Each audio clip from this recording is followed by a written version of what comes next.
Hello बच्चों, आज हम देखेंगे फिजिक्स में यूनिट्स कैसे लिखते हैं और ये यूनिट्स होती क्या है। तो देखो, जैसे हमने पढ़ा कि फिजिक्स में फिजिकल क्वांटिटी होती है जिसको हम मेजर करते हैं।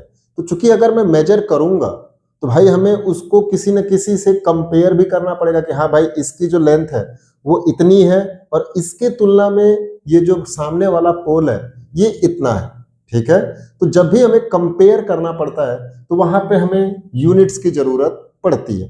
तो हम लोग खास करके केवल और केवल जो हमारी फंडामेंटल फिजिकल क्वांटिटी है उन्हीं की डायमेंशन को लिखते हैं। ठीक है, क्योंकि जो डिराइव्ड क्वांटिटी है वो टेक्निकली तो फंडामेंटल से ही बनी है। तो अगर मेरे को फंडामेंटल की यूनिट्स आती है तो उन्हीं की हेल्प से हम लोग डिराइव्ड वाली भी यूनिट लिख सकते हैं और सप्लीमेंट्री वाले की यूनिट्स अलग होती हैं। तो देखो ध्यान से, जो फंडामेंटल है उनकी यूनिट्स को हम लोग फंडामेंटल यूनिट्स भी बोलते हैं। तो फंडामेंटल क्वांटिटी कौन कौन सी थी मैंने बताया था। पहला है मास, दूसरा है लेंथ, तीसरा है टाइम, उसके बाद है इलेक्ट्रिक करंट, उसके बाद है टेम्परेचर और 6 है ल्यूमिनस इंटेंसिटी और लास्ट है अमाउंट ऑफ सब्सटेंस। ये हमारी 7 फंडामेंटल क्वांटिटी हैं। इन्हीं की जो यूनिट्स हैं वो हमारी फंडामेंटल यूनिट्स कहलाती हैं। तो जो हमारा मास होता है उसको हम लोग केजी में मेजर करते हैं, जो लेंथ होता है उसको मीटर में मेजर करते हैं, जो टाइम होता है उसको सेकंड में मेजर करते हैं, जो इलेक्ट्रिक करंट होता है उसको एम्पियर में, जो टेम्परेचर होता है इसको केल्विन में, जो ल्यूमिनस इंटेंसिटी है इसको हम लोग मेजर करते हैं कैंडिला में, और जो अमाउंट ऑफ सब्सटेंस है इसको हम लोग मेजर करते हैं मोल में। ठीक है, तो जो 7 फंडामेंटल क्वांटिटी हैं उनकी ये यूनिट्स हैं। ठीक है, अब इन्हीं की हेल्प से हम लोग डिराइव्ड क्वांटिटी की भी यूनिट्स बना देते हैं। ठीक है, कैसे बनाते हैं देखते हैं अपन सिंपल सा।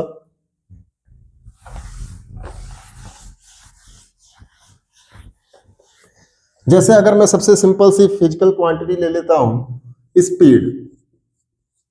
स्पीड की मेरे को यूनिट्स लिखनी है तो मैं क्या करूंगा, सबसे पहले इसका फॉर्मूला लिखूंगा। क्या होता है formula? Distance divide by time. तो देखो ध्यान से, डिस्टेंस क्या है? लेंथ। लेंथ हमारी फंडामेंटल है। ठीक है, तो इसकी जो यूनिट्स आएगी वो आएगी मीटर, और टाइम हमारा ऑलरेडी फंडामेंटल है तो इसकी यूनिट्स जो आएगी वो आएगी सेकेंड। तो स्पीड की जो यूनिट बनेगी वो क्या बन जाएगी? मीटर पर सेकेंड। ठीक है, ऐसे ही अगर मैं एक्सेलरेशन का यूनिट लिखूं तो एक्सेलरेशन इक्वल टू क्या होता है? Change in velocity divide by time.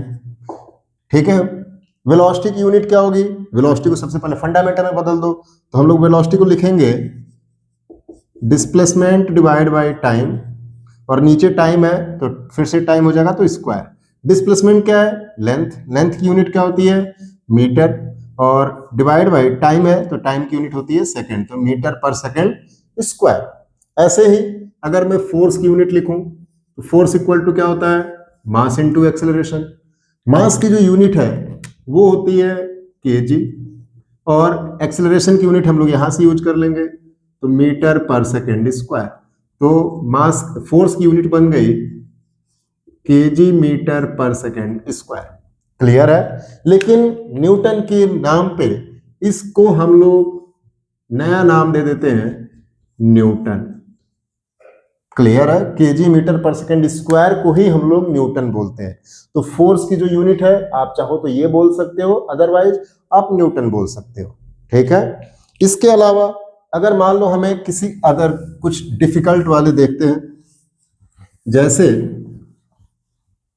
आपने पढ़ा होगा gravitational force F equal to G m1 m2 divide by R square. G हमारा क्या है? Universal gravitational constant. अगर बोल दिया जाए कि जी की यूनिट्स लिख के दिखाओ भाई, तो कैसे लिखोगे भाई? तो सबसे पहले g इक्वल टू लिखो, तो g इक्वल टू क्या मैं लिख सकता हूँ, आर स्क्वायर को इधर लेके आओ तो हो जाएगा F R square, m1 m2 को इधर फेंक दो तो इधर आ जाएगा m1 इंटू m2। ठीक है, अब देखो फोर्स की यूनिट हम लोगों को पता है, क्या होती है फोर्स की यूनिट, न्यूटन। आर क्या है, दोनों ऑब्जेक्ट के बीच की डिस्टेंस मतलब लेंथ, लेंथ की यूनिट होती है मीटर। स्क्वायर है तो स्क्वायर, डिवाइड बाय मास है और ये भी मास है मतलब केजी इंटू केजी, तो हो जाएगा केजी का स्क्वायर। इस तरीके से हम लोग किसी भी फिजिकल क्वांटिटी का यूनिट्स लिख सकते हैं और ये सारी यूनिट्स फंडामेंटल यूनिट्स से आई हुई हैं, इसलिए इसको हम लोग क्या बोलेंगे, डिराइव्ड यूनिट्स। ठीक है, इसके अलावा दो हमारी सप्लीमेंट्री क्वांटिटी होती हैं, कौन कौन सी, एक होता है हमारा प्लेन एंगल जिसको हम लोग थीटा बोलते हैं, इसका जो यूनिट होता है, वैसे तो इसके दो यूनिट्स होते हैं, एक होता है हमारा थीटा, थीटा इक्वल टू होता है जो होता है डिग्री, और दूसरा जो होता है वो होता है रेडियन। लेकिन हम लोग यहाँ पे एमकेएस सिस्टम की बात करते हैं, इसलिए हम लोग केवल और केवल रेडियन को ही मानते हैं क्योंकि रेडियन ही हमारा एमकेएस में कंसीडर किया जाता है। दूसरा जो है वो है हमारा सॉलिड एंगल, जो हमारा 3D एंगल होता है और इसको हम लोग ओमेगा से रिप्रेजेंट करते हैं। इसकी जो यूनिट होती है वो होती है स्टेरेडियन।